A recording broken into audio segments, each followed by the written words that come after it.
बालबोधाय कथ्यते। आचार्य गुरु श्री विद्यासागर जी महामुनिराज की जय। जिनवाणी माता की।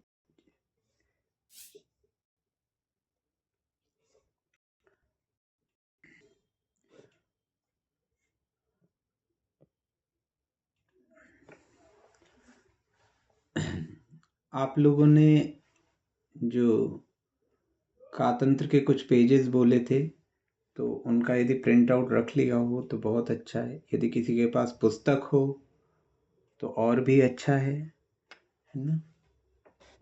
यदि नहीं हो पाया हो तो आप लोग कल तक या परसों तक जब भी हो आप लोग व्यवस्थित कर लीजिएगा, तो उसमें आपको और अच्छे से समझ में आएगा। आज से अपन कातंत्र के जो सूत्र हैं वो सूत्र पढ़ना चालू करेंगे। अभी तक अपन ने जो संधि सामान्य रूप से पढ़ी हैं, जो विभक्तियां सामान्य रूप से पढ़ी हैं, उनका थोड़ा थोड़ा उपयोग यहाँ पर होगा, क्योंकि सूत्र भी संस्कृत में है और सूत्रों की व्याख्या भी संस्कृत में है। तो इसीलिए उसका थोड़ा सा एक बेस अगर होता तो उसके बाद पढ़ने का सोचा था। तो उसी हिसाब से अब आपको, क्योंकि वर्तमान में लिंग आदि विभक्तियाँ आदि ये सब क्लियर है, तो उसी विवक्षा से अपन आगे बढ़ेंगे। तो इसमें आपके दो लाभ हो जाएंगे।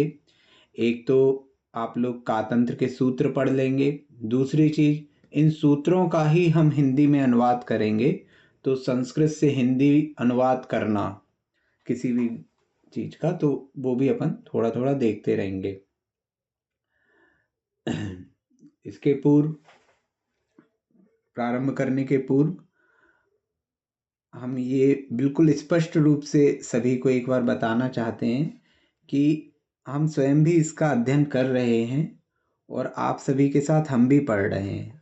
अपने में अंतर केवल इतना ही आ रहा है कि हम बोल रहे हैं और आप लोग सुन रहे हैं। बाकी पढ़ाने जैसा यहाँ पर कोई भी संबंध नहीं है, क्योंकि हमसे भी गलतियाँ होना स्वाभाविक है और हो ही जाती हैं। और मतलब हमारा निवेदन है ये विशेष रूप से दीदी लोग हैं इस स्वाध्याय में ऑनलाइन, प्रदीप भैया जी हैं, राजुल दीदी हैं, लेखा दीदी जी हैं, श्रद्धा दीदी जी हैं, तो और भी जो लोग हैं, तो मतलब कहीं पे भी हमसे गलती होती है तो आप लोग प्लीज़ बीच में बता दीजिएगा, क्योंकि हम भी मतलब इतना ज़्यादा नॉलेज हमें नहीं है, केवल अपनी प्रैक्टिस के लिए ही इसको एक बार रिवाइज कर रहे हैं। और पूज्य आचार्य महाराज के आशीर्वाद से, पूज्य अभय सागर महाराज जी के पास, पूज्य निर्दोष सागर महाराज जी के पास, पूज्य अभिनंदन सागर महाराज जी के पास, पूज्य मुनि श्री विद्यासागर जी महाराज जी के पास, इनके पास सीखने का मौका मिला और जो भी हमारी अल्प बुद्धि में आया तो उसी के आधार पे, और बाल ब्रह्मचारी प्रदीप भैया जी से भी बहुत समय समय पे सीखने को मिला। तो इनके माध्यम से जो थोड़ा बहुत हमको, मतलब कहना चाहिए भैया लोगों ने तो सभी ने, महाराज जी ने बहुत सिखाया, लेकिन जो थोड़ा बहुत हम सीख पाए और आर्यका श्री दक्षमती माता जी के द्वारा, तो उसमें से ही हम थोड़ा बहुत बताने का प्रयास करेंगे और उसमें गलतियां स्वाभाविक हैं। तो विशेष रूप से निवेदन है कि कोई भी चीज़ गलत होती है तो आप हमको बताएं ताकि हम भी सुधार कर सकें। और यदि आप मतलब कोई चीज़ आपको समझ में नहीं आती और कहीं और से फिर आप उसको कंफर्म करते हो कि नहीं महाराज जी, माता जी, भैया जी, दीदी जी के माध्यम से या किसी विद्वान के माध्यम से, तो उसको हमको भी अपडेट कर दें ताकि हम भी अपना नॉलेज इंक्रीज कर सकें। तो ये सब केवल हम सभी अपना स्वाध्याय है और हम सभी इसको अपनी क्षमता को, अपने स्वाध्याय को बढ़ाने के लिए, अपने समय का सदुपयोग करने के लिए कर रहे हैं। ठीक है, तो आशा करते हैं कि आप सभी भी सहयोग करेंगे। तो सभी मुनिराजों आर्यिकाओं को नमस्कार करके अपन आज ये प्रारंभ करते हैं। वीरं प्रणम्य सर्वज्ञं विनिष्टाशेषदोषकं कातन्त्ररूपमालेयं बालबोधाय कथ्यते। आचार्य गुरुवर श्री विद्यासागर जी महामुनिराज की जय। पूज्य मुनिवर श्री अभय सागर जी महाराज की जय। पूज्य मुनिवर श्री निर्दोष सागर जी, अभिनंदन सागर जी, निर्यापक श्री विद्यासागर जी महाराज की जय। आर्यका श्री दक्षमती माता जी की जय।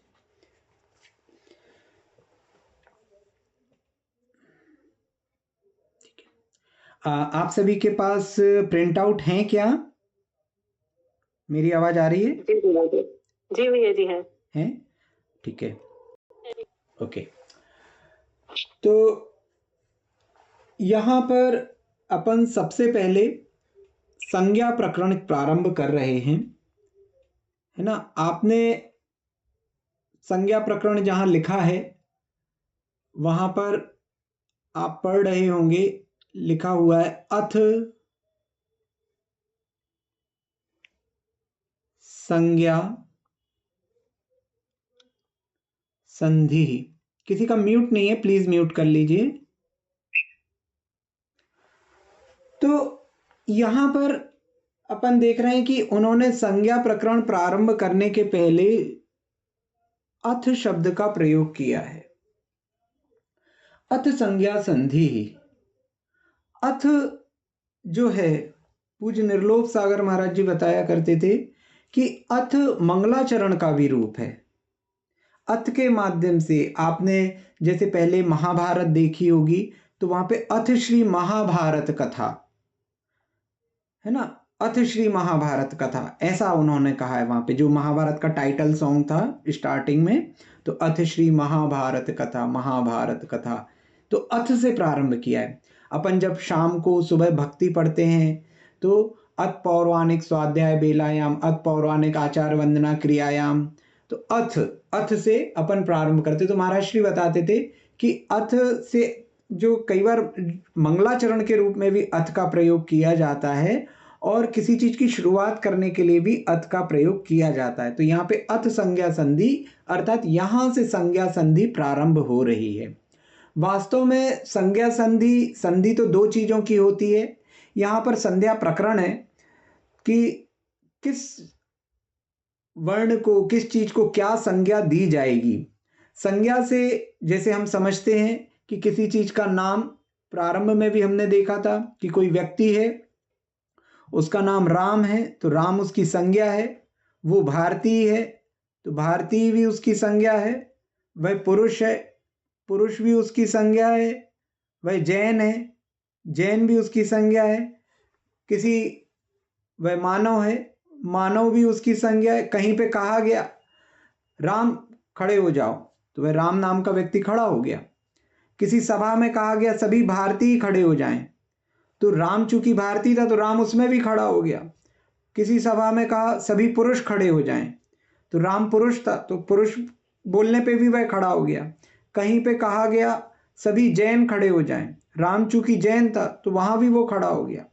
और कहीं कहा गया कि मानव, तो राम चूंकि मानव है तो वह वहां पे भी आ गया। तो हम यहाँ पे किसी भी नाम को पुकार रहे हैं तो उससे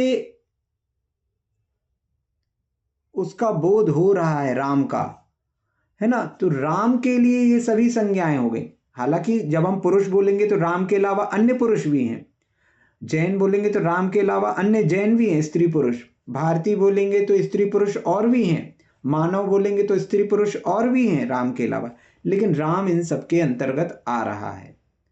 तो इसी प्रकार जो वर्ण होते हैं, जो अक्षर होते हैं, उनको क्या क्या संज्ञाएं दी जाती हैं, किस किस माध्यम से उनको पुकारा जा सकता है, ये संज्ञा संधि प्रकरण के अंतर्गत पढ़ेंगे अपन।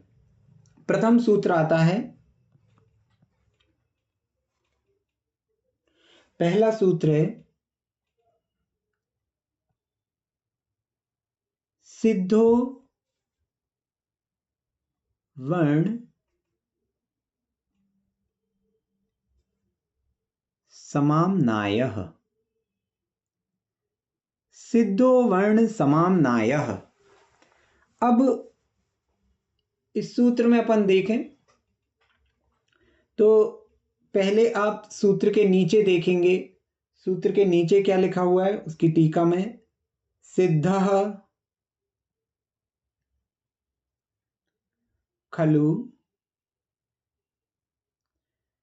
सिद्धः खलु वर्णानां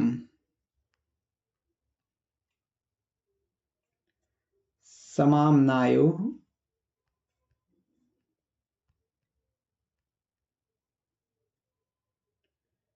वेदितव्यः।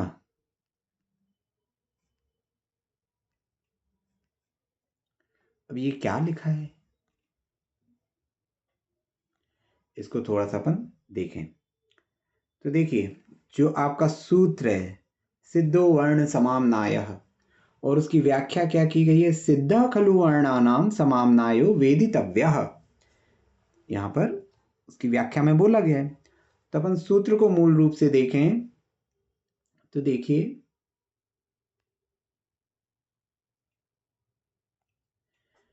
ये सिद्धो वर्ण समाम्नाय जो है, ये सिद्ध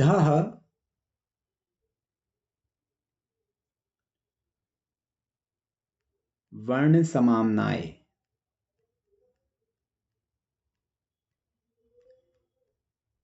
ऐसा है। कैसे हुआ ऐसा, यहाँ पे देखो, यहाँ क्या है, अकार के परे विसर्ग है और विसर्ग के बाद क्या आ गया था, घोष। तो विसर्ग का क्या हो जाता है, विसर्ग का ऊ, और आ और ऊ मिलके ओ हो जाता है। तो ये जो सिद्धो हुआ था ये मूलतः इस विसर्ग का हुआ था। तो ये सिद्धो वर्ण समाम्नाय नहीं है, ये सिद्ध वर्ण समाम्नाय था, जिसकी संधि होके सिद्धो वर्ण समाम्नाय बना। एक चीज ध्यान देने की है कि यहाँ पर प्रारंभ में सिद्ध शब्द का प्रयोग हुआ है ना। सिद्ध शब्द प्रसिद्ध के रूप में भी प्रयोग होता है ना। अनादिकाल से जो चला आ रहा है उसमें भी प्रयोग होता है। और महाराज श्री कहते थे कि सिद्ध शब्द जो है, तो यहाँ पर उन्होंने क्या किया है, वो ऐसा भी कह सकते थे वर्ण समाम्नाय सिद्ध, ऐसा भी कह सकते थे, लेकिन उन्होंने सिद्ध वर्ण समाम्नाय कहा। तो यहां से उन्होंने क्या किया, प्रारंभ के सूत्र से सिद्ध परमेष्टि का भी इसके माध्यम से स्मरण कर लिया कि सूत्रों का जो प्रारंभ हो रहा है, सबसे पहला जो उसमें शब्द लिखा गया वो सिद्ध। सिद्ध, तो यहां अनादिकाल से सिद्ध है, प्रसिद्ध है, ये अर्थ तो निकल ही रहा है, लेकिन इसके साथ साथ सिद्ध परमेष्टि का भी यहां पर स्मरण हो गया। अब अपन इसकी व्याख्या को देखें तो सिद्ध खलु वर्णानाम, देखिए यहां पर खलु का अर्थ होता है निश्चय से, खलु का अर्थ होता है निश्चय से, वर्णानाम, वर्णानाम, वर्णानाम क्या हो जाएगा, जब अपन वर्ण के रूप चलाएंगे तो षष्ठी विभक्ति का बहुवचन आएगा, वर्णानाम, बालकानाम, है ना, बालकस्य बालकयोः बालकानाम। तो वर्णानाम ये षष्ठी विभक्ति का बहुवचन है, ठीक है ना। तो इसका अर्थ क्या हो गया, वर्णों का।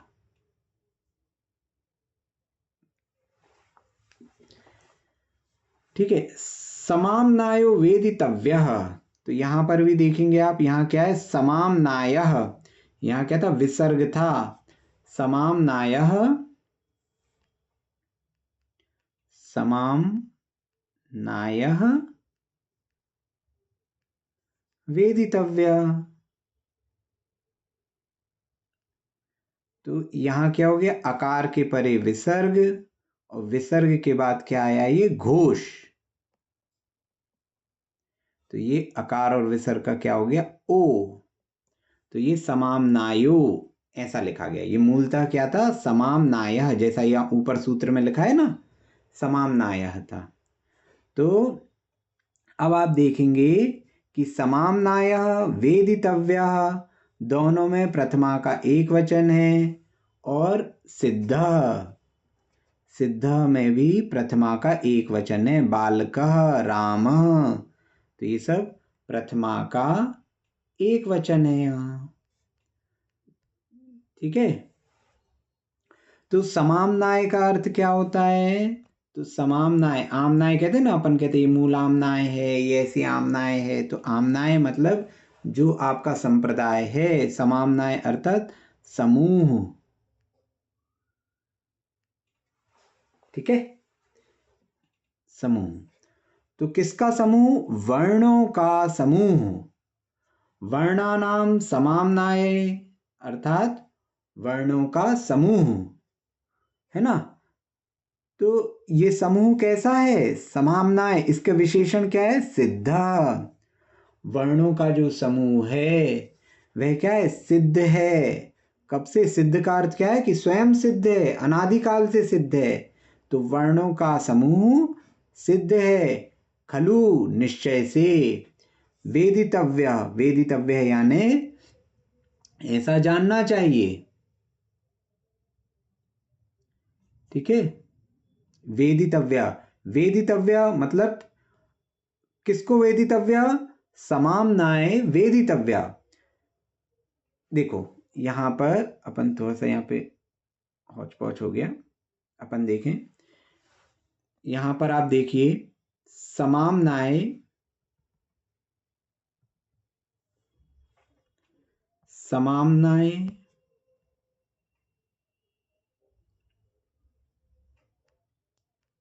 ठीक है। तो ये क्या है? वर्णानाम समाम्नाय, वर्णानाम समाम्नाय, है ना, यही लिखा है ना, सिद्ध खलु वर्णानाम समाम्नाय वेदितव्य। तो वर्णानाम समाम्नाय अर्थात ये क्या हो गया? वर्णों का समूह, ठीक है। फिर उसके बाद क्या आया?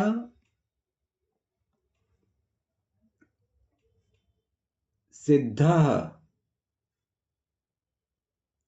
तो समाम्नाय का विशेषण हुआ ये सिद्ध। सिद्ध का अर्थ क्या निकला? कि यह स्वयं सिद्ध या अनादिकाल से सिद्ध है, मतलब स्वयं से सिद्ध है, किसी ने बनाया नहीं, है ना। सिद्ध क्या है? जो चीज स्वयं सिद्ध है, अनादिकाल से चली आ रही, तो वह स्वयं सिद्ध। वर्णों का समूह अनादि से, अनादिकाल से सिद्ध है। अब एक और विशेषण उन्होंने क्या लिया? वेदितव्य। वेदितव्य, वेदितव्य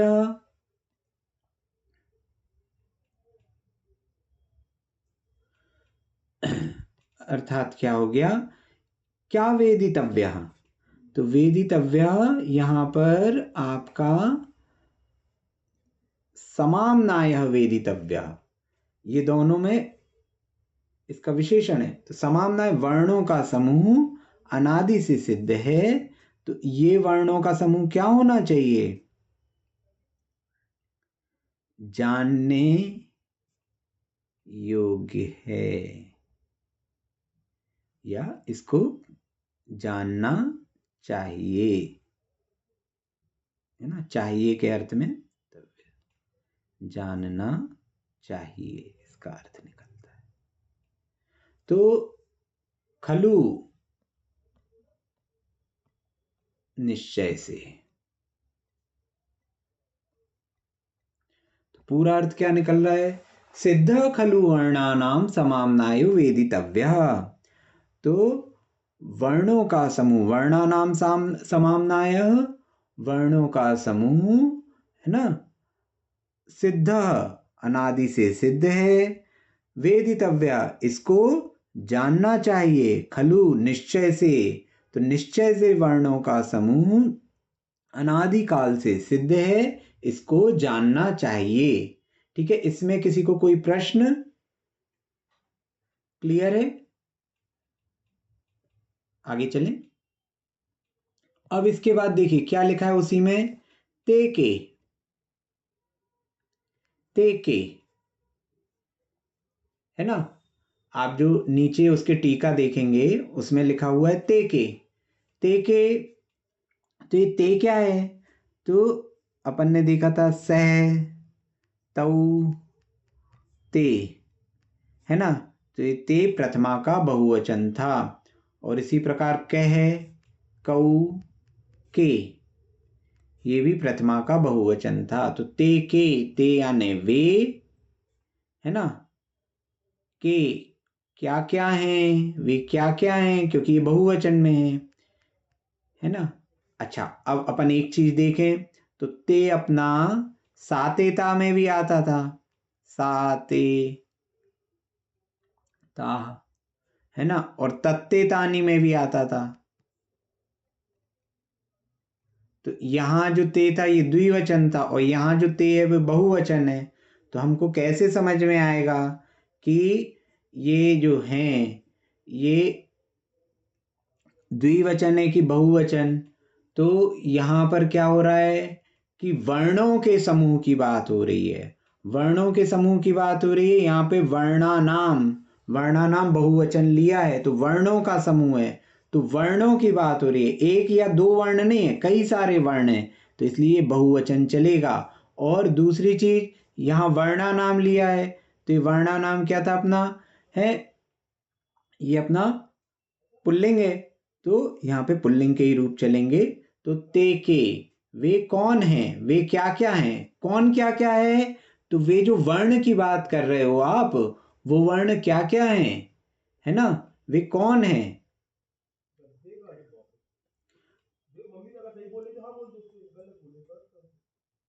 ठीक है, तो वे क्या क्या है, तो अब उसके आगे उन्होंने सारे वर्ण बता दिए। अ, आ, ई उ री ली ए ऐ ओ औ, क ख ग घ ङ, च छ छ ज ञ, टा ठा डा ढ ण, ता था दा ध न, पा फा बा भ म, य र ल व, श श स ह इति। तो इस प्रकार उन्होंने जो पूरे आपके वर्ण थे, है ना, वो सारे वर्ण उन्होंने बता दिए। जो आपके 47 वर्ण हैं तो इनको उन्होंने वर्ण संज्ञा दे दी, आ से लेके हा तक। ठीक है, इनको वर्ण संज्ञा दे दी, ये पूरे 47 आपके वर्ण हो गए। ये आपका प्रथम सूत्र हो गया। किसी को कोई प्रश्न इसमें, आगे चलें। दूसरा सूत्र, दूसरा सूत्र क्या, तत्र चतुर्दशादौ स्वराः, तत्र चतुर्दशादौ स्वराः। तत्र, तत्र का अर्थ अपन ने पढ़ा था कि तत्र यानी होता है यत्र, तत्र, कुत्र, अत्र, है ना। तो अत्र यानी यहाँ, कुत्र यानी कहाँ, यत्र यानी जहाँ, तत्र यानी वहां, है ना। तो तत्र यानी वहां, कहाँ, जो ऊपर बात की है, ऊपर क्या बात की है, ऊपर अपन ने वर्णों की बात की है, तो उन वर्णों में, है ना, तत्र वहां, उन वर्णों में चतुर्दश आदौ, ठीक है, चतुर्दश आदौ, तो ये क्या है, चतुर्दश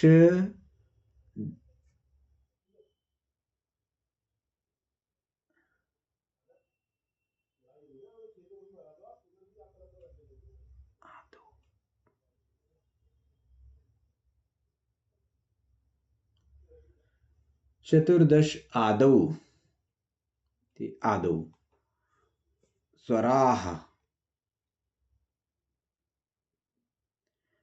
तो वहां जो चतुर्दश मतलब क्या हो गए, 14। आदौ, आदौ का अर्थ क्या होगा, ये तो समझ में आ रहा है कि आदि के जो 14 हैं वे स्वर हैं, है ना। किसमें आदि के, तत्र वहां, वहां मतलब उन स्वरों में। लेकिन यहाँ पे चतुर्दश आदि भी तो लिख सकते थे, उन्होंने चतुर्दश आदौ क्यों लिखा। तो यहाँ पर आप देखेंगे कि अपन ने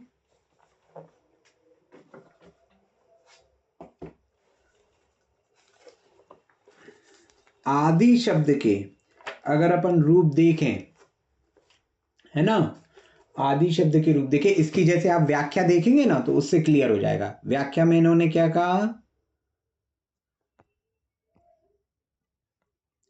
व्याख्या में कहा तस्मिन, आप लोग को नीचे मिल रहा है ना, नीचे लिखा हुआ है तस्मिन वर्ण समाम्नाये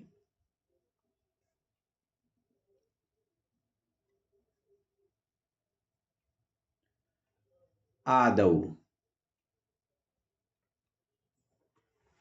ठीक है, नीचे ये लिखा हुआ है तस्मिन वर्ण समाम्नाय आदौ ये चतुर्दश वर्णास्ते स्वर संज्ञा भवन्ति।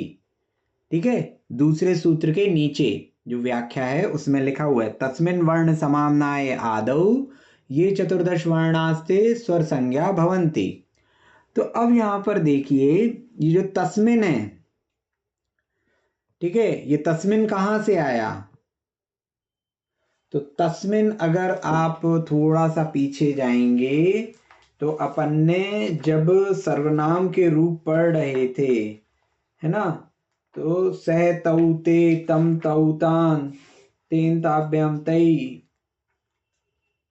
वहां पर जो अपन रूप पढ़ रहे थे तो उस समय अपन ने सप्तमी विभक्ति में देखा था, है ना, जब तद शब्द के रूप पढ़ रहे थे अर्थात वह पुल्लिंग में, तो उसके रूप क्या पढ़े थे अपन ने, तो वहां पर अपन ने पढ़ा था सप्तमी विभक्ति में सेतौ ते तम तौ तान तेन ताभ्याम तै तस्मै ताभ्याम तेभ्य तस्मात् ताभ्याम तेभ्य तस्य तयोः तेषां तस्मिन् तयोः तेषु। तो ये अपन ने सप्तमी के एक वचन में देखा था, तो ये क्या हो गया, सप्तमी का एक वचन।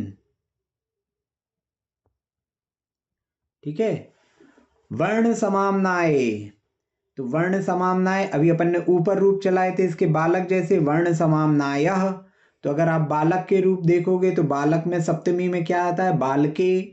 राम में सप्तमी में क्या आता है, रामे, रामे रामयो रामेशु, है ना। तो यहां पर भी क्या हो जाएगा, ये भी सप्तमी का एक वचन, वर्ण समाम्नाय भी सप्तमी का एक वचन। अब ये आदौ, आदौ अगर आप देखोगे तो आप आदि शब्द के अगर रूप चलाओगे तो आदि शब्द के जो रूप हैं वो आपके चलेंगे, तो जैसे आपने हरि के, रवि के, मुनि के रूप चलाए थे तो वहां पे सप्तमी में क्या आता था, हरऊ, हरियोह, है ना, हरिषु, इकारांत पुल्लिंग, जो आपने इकारांत पुल्लिंग में सप्तमी के रूप चलाए थे, है ना, क्योंकि ये शब्द आदि क्या है, आदि में भी अंत में ई है, तो आदि के रूप ऐसे चलेंगे, तो ये क्या हो जाएगा, आदौ,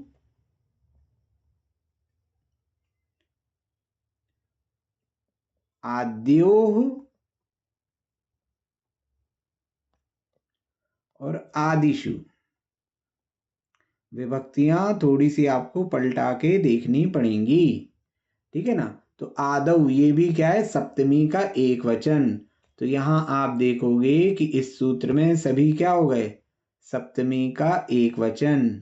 ठीक है, तो ये सब एक ही हो गए।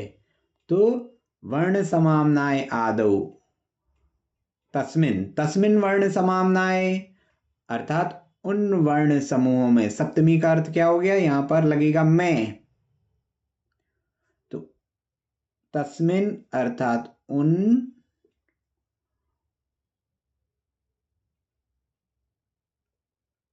वर्ण समूहों में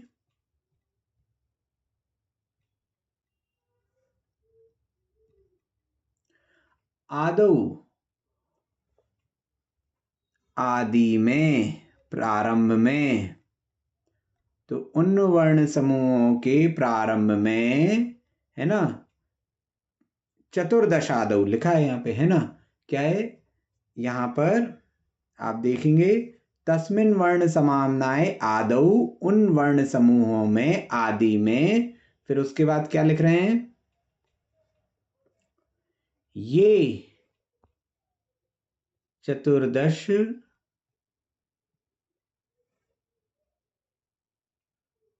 वर्णास्ते, ये चतुर्दश वर्णास्ते। तो ये चतुर्दश वर्णास्ते, वर्ण, वर्णाः ते, तो ये हो गया वर्णास्ते। तो विसर्ग, विसर्ग के बाद ता है, तो विसर्ग का क्या हो जाता है, ता और था हो अगर विसर्ग के बाद, तो विसर्ग का सा हो जाता है। तो वर्णास्ते मूलतः क्या है, वर्णाः ते। तो ये चतुर्दश वर्णाः, ये चतुर्दश वर्णाः।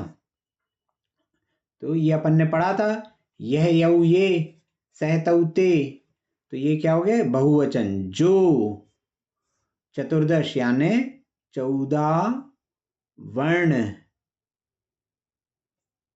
है, वर्ण बहुवचन हो जाएगा ना, चतुर्दश वर्ण। तो जो 14 वर्ण हैं, ते अर्थात वे, है ना। तो क्या कह रहे हैं इसका, स्वर संज्ञा भवंती, स्वर संज्ञा भवंती। ठीक है। तो इसका अर्थ क्या हो गया, स्वर संज्ञा होती हैं, है ना, उन वर्णों की। तो यहां वर्णा है और यहां संज्ञा है, तो यहां पर बहुवचन क्यों नहीं लिया।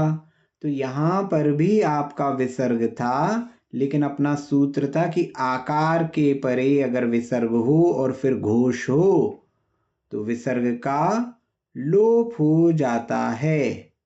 तो यहां के विसर्ग का लोप हो गया, है ना, क्योंकि भाघोष था। तो स्वर संज्ञा था, ये स्वर संज्ञा अकेले लिखा हुआ है। तो पूरा सूत्र जो आपका है ये क्या हो गया, यदि आप देखेंगे तो ये हो गया, तस्मिन वर्ण समाम्नाय, तस्मिन वर्ण समाम्नाय, उन वर्ण समूहों में, आदौ आदि में, ये चतुर्दश वर्णाः ते, ये यानी जो, चतुर्दश यानी 14, वर्णाः यानी वर्ण हैं, ते वे, स्वर संज्ञाः भवन्ति, अर्थात वे स्वर संज्ञक होते हैं, उनकी स्वर संज्ञा होती है ना।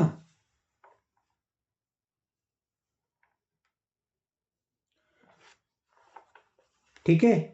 तो यहां क्या है, तत्र चतुर्दशादौ स्वराः। तो यहां सूत्र का अर्थ क्या निकला, वहां आदि के चतुर्दश, आदि के 14 जो हैं, जो आदि में 14 हैं वे स्वर हैं। आदि में 14 क्या है, वर्ण। तो आपकी दूसरी संज्ञा क्या हो गई दूसरे सूत्र से, कि आदि के 14 वर्ण जो हैं वे स्वर हैं। स्वर संज्ञा आपके लिए हो गई क्या, आदि के स्वर क्या हो गए, 14 आदि के वर्ण। फिर उसके बाद फिर लिख रहे हैं वो, ते के, ते के। तो ते के अर्थात वे कौन हैं, वे क्या हैं। तो 14 वर्ण उन्होंने शुरू के बता दिए, अ आ ई उ ऊ री री ली ली ए ऐ ओ औ इति। तो जो अपने आ से हा तक थे उसमें आदि के 14 ले लिए। किसी को कोई प्रश्न इन दो सूत्रों में,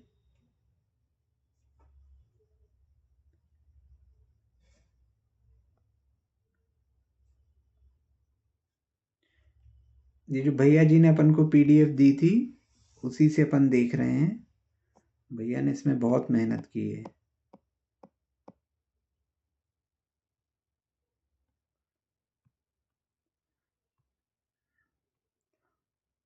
और यदि किसी को बहुत डिटेल में देखना हो तो भैया ने जो 7 पुस्तकों का सेट निकाला है कातंत्र का, उसमें बहुत अच्छे से डिटेल में दिया हुआ है, तो उसको भी आप लोग देख सकते हैं। हाँ, ये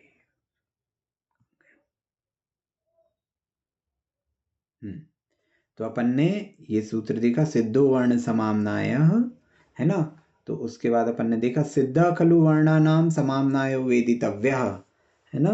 तो वर्णानाम समाम्नायो अर्थात वर्णों का समाम्नायः, समाम्नायो वर्णों का समूह, खलु यानी निश्चय से, सिद्ध अनादि सिद्ध है, अनादिकाल से सिद्ध है। तो वेदितव्य ऐसा जानना चाहिए, है ना। इस वर्ण के समूह को जानना चाहिए ऐसा। ते के वे वर्णों के समूह क्या हैं, तो वे ते क्या हैं, वे वर्ण क्या हैं। तो यहाँ उन्होंने वो वर्ण बता दिए पूरे कि आ से लेके हा तक, आ ई उ ऊ री री ए आई ओ औ का खा गा गा चा छा जा झा या टा ठा डा ढा णा ता था दा दा ना पा फा बा भा मा या रा लावा श श स ह इति। इस प्रकार ये समूह हैं। फिर तत्र चतुर्दशादौ स्वराः, तो वहां आदि के जो 14 हैं वो स्वर हैं। आदि के 14 क्या, क्योंकि पहले वर्ण संज्ञा दी है तो उसी संज्ञा को लेके चलेंगे कि आदि के जो 14 वर्ण हैं वे स्वर हैं। तस्मिन् वर्ण समाम्नाय आदौ, उन वर्ण समाम्नाय में, उन समूहों में, आदि में है, ये सप्तमी विभक्ति है तीनों में, ठीक है। तो ये चतुर्दश जो 14 वर्णाहते, ये वर्णास्ते लिखा है, तो ये वर्णास्ते क्या है मूल रूप से,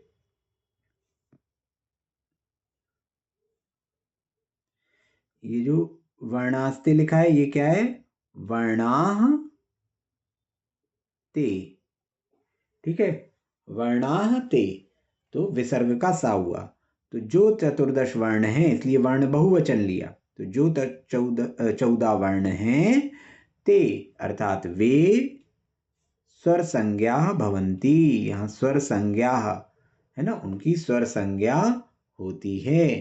ते के वे क्या हैं, तो इसमें से क्या किया, इसमें से आदि के 14 ले लिए जो ऊपर लिए थे, तो आदि के 14 क्या हो गए, आदि के 14 हो गए अपने आ ई उ ऊ, है ना। यहाँ से अपन ने जो पहले वर्ण लिए थे उसमें 14 ले लिए, शुरू के 14 ले लिए, तो ये क्या हो गए, आ से लेके औ तक, है ना। तो इन्होंने जब पूछा ते के, तो यहाँ पे ये अपन ने बता दिए कि ये 14 जो शुरू के हैं ये स्वर हैं। तो अपनी 2 संज्ञाएं हो गई, एक वर्ण संज्ञा जिसके अंतर्गत पूरे आ से लेके हा तक के वर्ण हैं, और एक स्वर संज्ञा जिसके अंतर्गत अपने 14 स्वर हैं, है ना।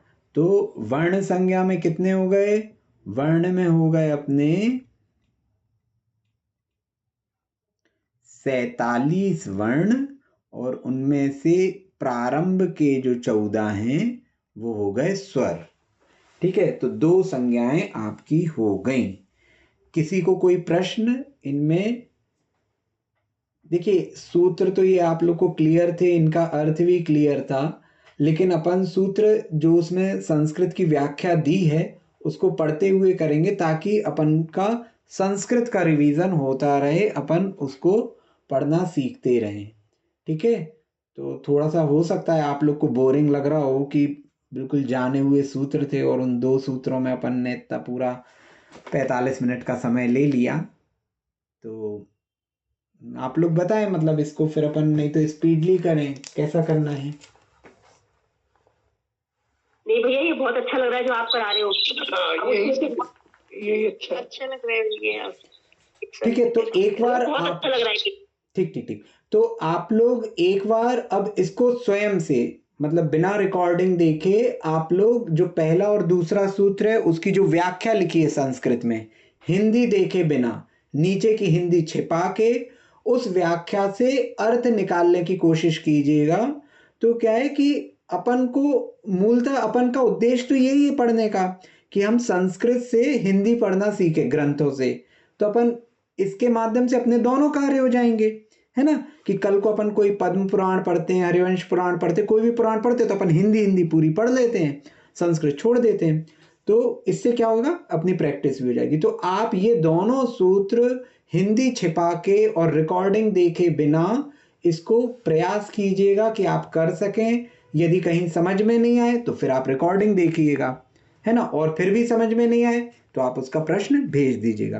तो यही आपका गृह कार्य है, ठीक है। और कोशिश कीजिएगा कि कल अपन तीसरा, चौथा, पांचवा सूत्र जो पढ़ेंगे तो उन सूत्रों में आप पहले से देख के रख लीजिए कि कहाँ पे कौन सी विभक्ति लगी हुई है, कहाँ पे कौन सी संधि लगी हुई है, ताकि आपका भी समय बच सके, हमारा भी समय बच सके और अपन चीज को और जल्दी कैचअप करेंगे।